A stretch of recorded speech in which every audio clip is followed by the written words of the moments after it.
వసంతవల్లరికి స్వాగతం. ఈనాటి వసంతవల్లరిలో ప్రముఖ కథా రచయిత్రి శ్రీమతి లలితా శ్రీపతి గారు రచించిన కథ ఇవే నా జ్ఞాపకాలు వింటారు.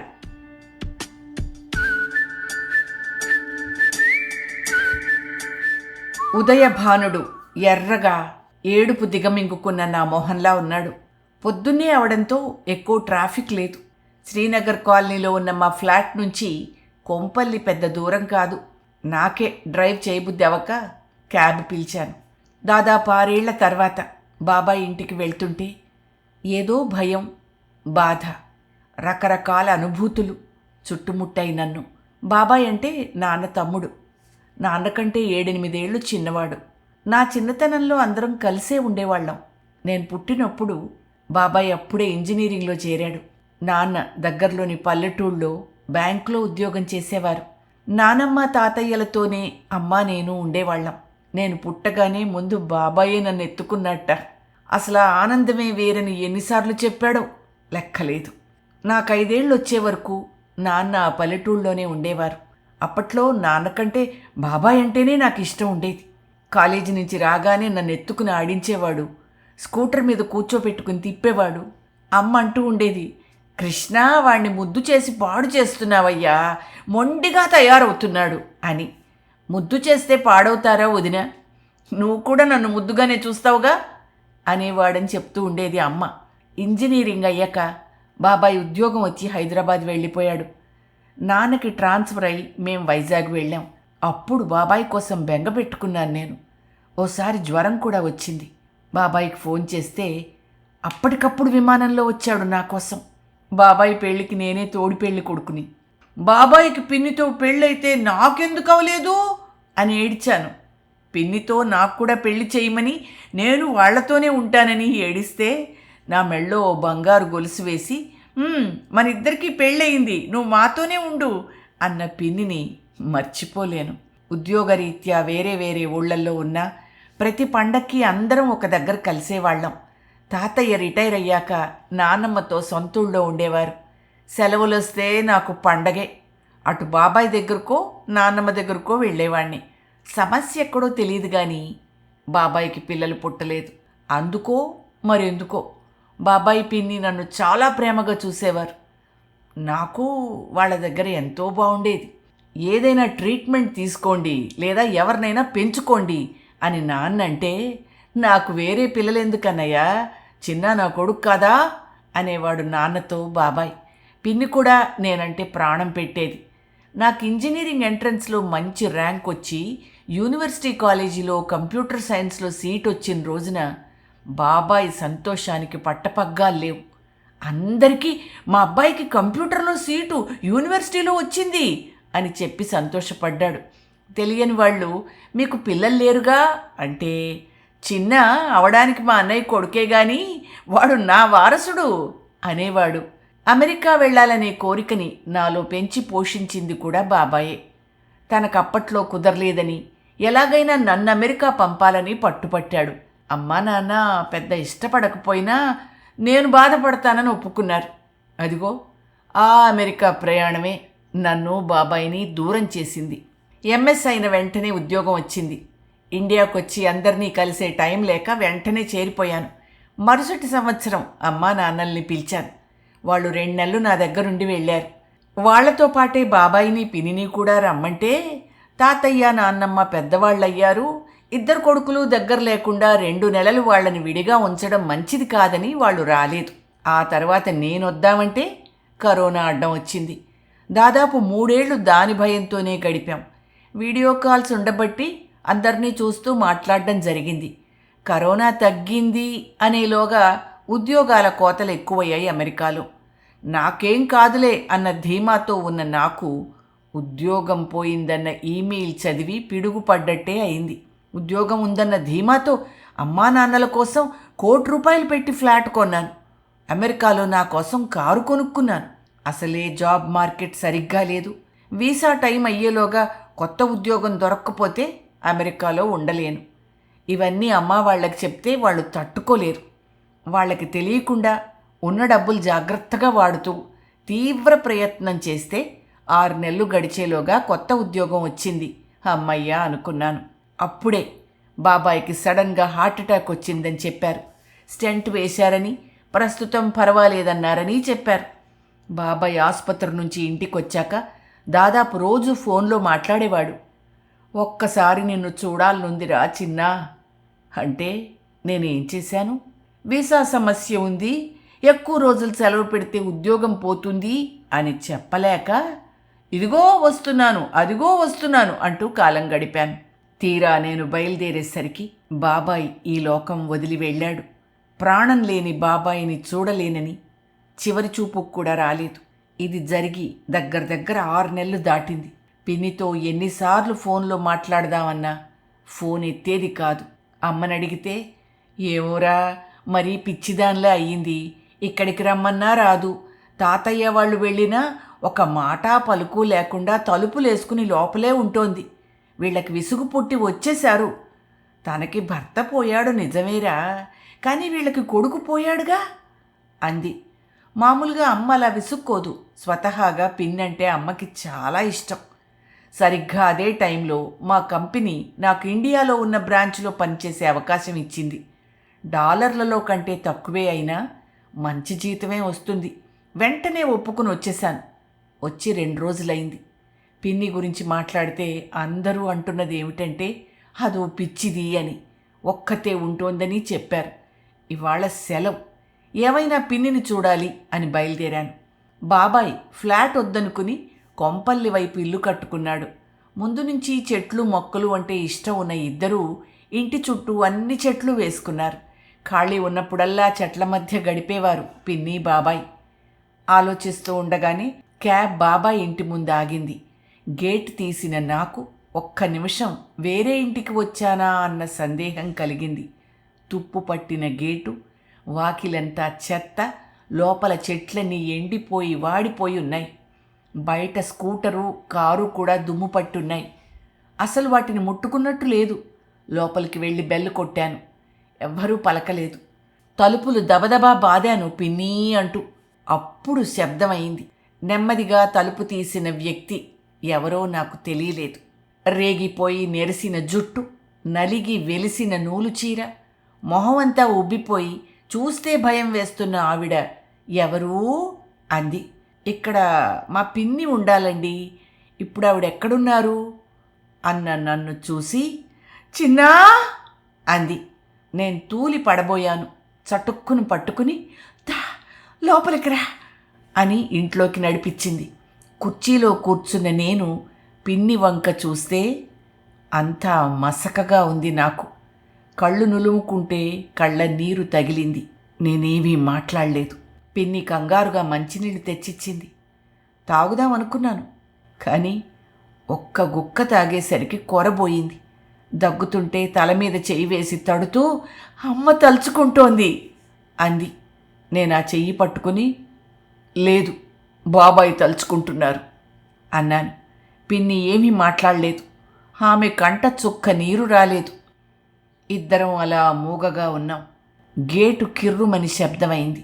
మల్లమ్మ లోపలికొచ్చింది. చాలా ఏళ్ల నుంచి వాళ్ళింట్లో చూస్తూ ఉండడంతో మల్లమ్మకి మేమంతా తెలుసు. చిన్నబాబు బాగున్నావా, ఎప్పుడొచ్చావు బాబో నవ్వుతూ పలకరించింది.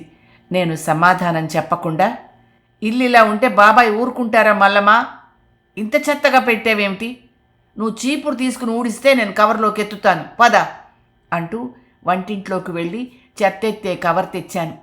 6 ఏళ్లైనా వాళ్ళ ఇంట్లో ఏ వస్తువు ఎక్కడుంటుందో నాకు బాగా తెలుసు. పిన్ని ఏదో అనబోతూ ఉంటే నేను రాత్రి కూడా ఏమీ తినలేదు, ఆకలిగా ఉంది, తొందరగా వంట చేస్తే భోంచేద్దాం అంటూ ఇంట్లో వేసుకునేందుకు వీలుగా బట్టలు మార్చుకుని బయటికి నడిచాను. నేను మల్లమ్మ దాదాపు గంట సేపు కష్టపడితే సుమారు 10 బస్తాలకి సరిపడా ఎండుటాకులు కొమ్మలు వచ్చాయి. రేపు చెత్త తీసి ఆయనకి పైసలు ఇస్తే తీసుకుపోతాళ్లే చిన్నబాబు, మీరు లోపలికి పదండి, ఎండ బాగా వస్తోందే అంది ఎర్రబడ్డ నా మొహం చూసి. పనిచేస్తున్నంతసేపు మల్లమ్మ కబుర్లు చెప్తూనే ఉంది. అన్నీ పిన్ని బాబాయ్ గురించే. లోపలికి వెళ్ళేసరికి పిన్ని స్నానం చేసి వంట చేస్తోంది. నేను కాళ్ళు చేతులు కడుక్కుని వంటింటి యువతల ఉన్న డైనింగ్ టేబుల్ దగ్గర కూర్చుని మొక్కల ముచ్చట్లు మొదలుపెట్టాను. చెప్పు పిన్ని, ఏవేవి ఎండిపోయాయి, ఏవి కొత్తవి తేవాలి, ఏ చెట్ల కొమ్మలు సరిగ్గా కొట్టించాలి అంటూ మాట్లాడుతున్న నన్ను విచిత్రంగా చూసింది పిన్ని. మౌనంగానే వండినవన్నీ బల్ల మీద పెట్టింది. ఆలుగడ్డ వేపుడు, మామిడికాయ పప్పు, చారు, అన్నం. అబ్బా, మామిడికాయ పప్పు! ఇందులోకి ఊరమిరపకాయలు వేయించలేదా? నువ్వు కూడా పెట్టుకో పిన్ని అన్న నన్ను చూసి నేను ఇవన్నీ తినడం మానేశాను. ఒక్క మజ్జిగ అన్నం మాత్రమే, అది ఒక్క పూటే అంది పిన్ని. ఏమీ మాట్లాడకుండా తినడం మొదలెట్టాను.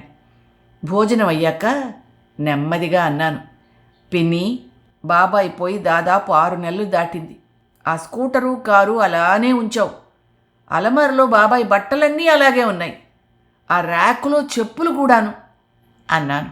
నేనింకా నమ్మలేకపోతున్నాను చిన్న. మీ బాబాయ్ కారు, స్కూటరు అలాగే ఉంచుతాను. అవన్నీ నాకు జ్ఞాపకాలు. బట్టలు, చెప్పులు కూడా ఎవరైనా వేసుకుంటారని ఊహిస్తేనే బాధగా ఉంది నాకు.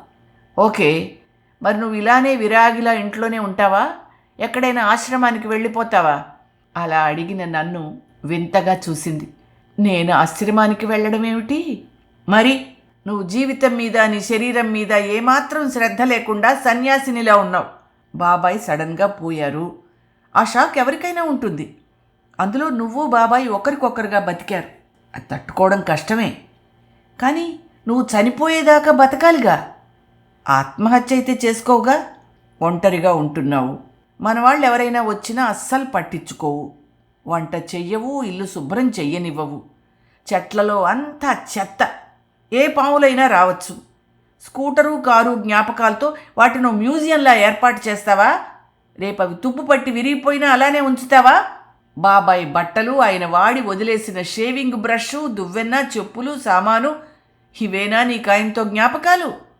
అంతకు మించిన మంచి జ్ఞాపకాలు లేవా? ఇన్నేళ్ళు ఆయనతో కాపురం చేశావు. ఆయనకి ఏమిష్టమో తెలీదా నీకు? నువ్వు ఎలా ఉంటే ఆయనకి సంతోషమో తెలీదు? ఆయన పోతే ఇలా అన్నీ వదిలేసి సర్వసంగ పరిత్యాగిలా ఉంటే ఆయన స్వర్గం నుంచి నిన్ను సంతోషంగా చూస్తాడా పిన్ని? లేక బాధతో ఆత్మ ఇక్కడెక్కడే తిరుగుతోందా? నాది కోపమా, ఉక్రోషమా, దుఃఖమా? నాకే తెలీదు. పిన్నికి అర్థం కాలేదు. నా వంక అయోమయంగా చూస్తూ, నా భర్త పోతే బాధపడ్డం తప్ప చిన్న? ఆయన జ్ఞాపకాలు నాతో ఉండాలనుకోవడం నేరమా? ఆయన జ్ఞాపకాలు ఉండాలి. అవి నీలో బతికుండాలి. కానీ ఆ జ్ఞాపకాలే నీకు దుఃఖాన్ని, అనారోగ్యాన్ని, చావును ఇస్తే అదేనా ఆయనకిష్టం? మాకు నిన్ను చూస్తే బాబాయిని కూడా చూసినట్టు ఉండాలి.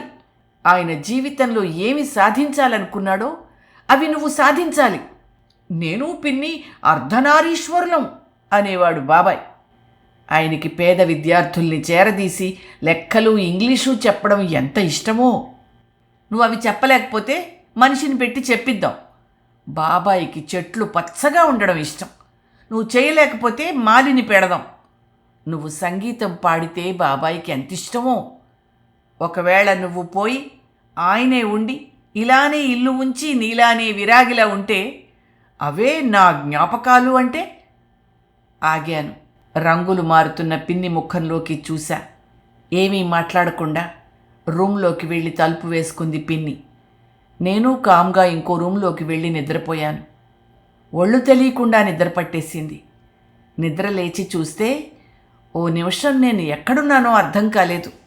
మంచి ఉల్లిపాయ పకోడీ వాసన వస్తోంది. పిన్ని స్పెషాలిటీ అది. పిన్ని, పకోడీ చేసావా? వంటింట్లోకి దాదాపు పరిగెడుతూ వచ్చిన నన్ను చూసి నవ్వింది పిన్ని. వాసనకి లేచావా?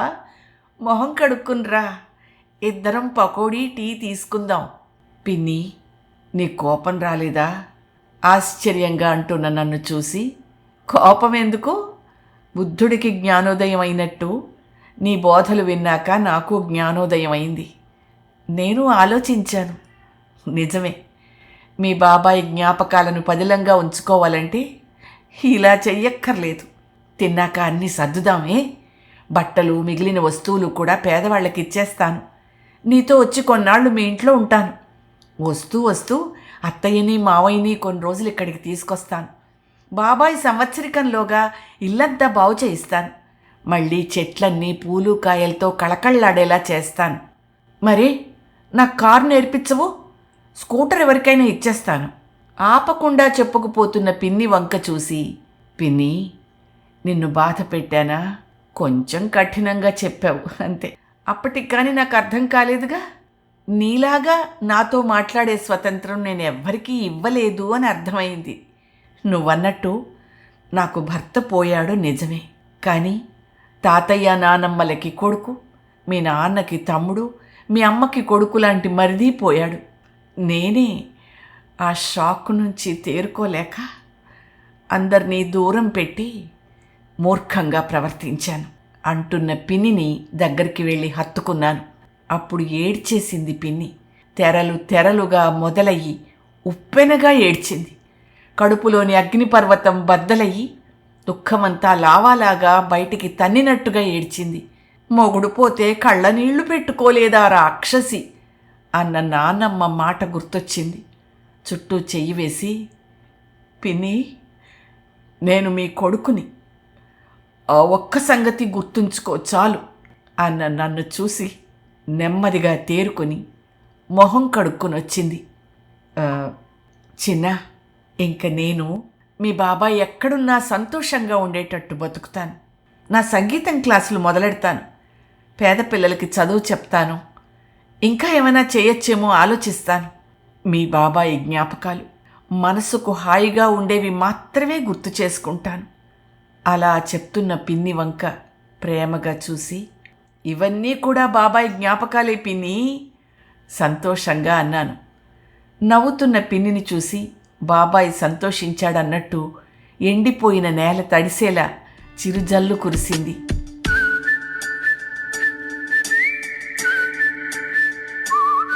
వసంతవల్లరిలో ప్రముఖ కథా రచయిత్రి శ్రీమతి లలిత శ్రీపతి గారు రచించిన కథ ఇవే నా జ్ఞాపకాలు విన్నారు.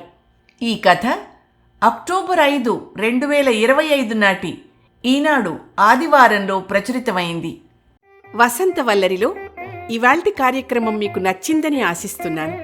అందుకే లైక్ చేసి మీ మిత్రులకు బంధువులకు లింక్ను షేర్ చేసి మీ అమూల్యమైన అభిప్రాయాన్ని నాకు కామెంట్ బాక్స్లో తెలియచేయమని, వసంతవల్లరికి సబ్స్క్రైబ్ చేయమని విన్నవించుకుంటూ మీ వసంతలక్ష్మి అయ్యగారికి సెలవు. మరి థ్యాంక్ యూ.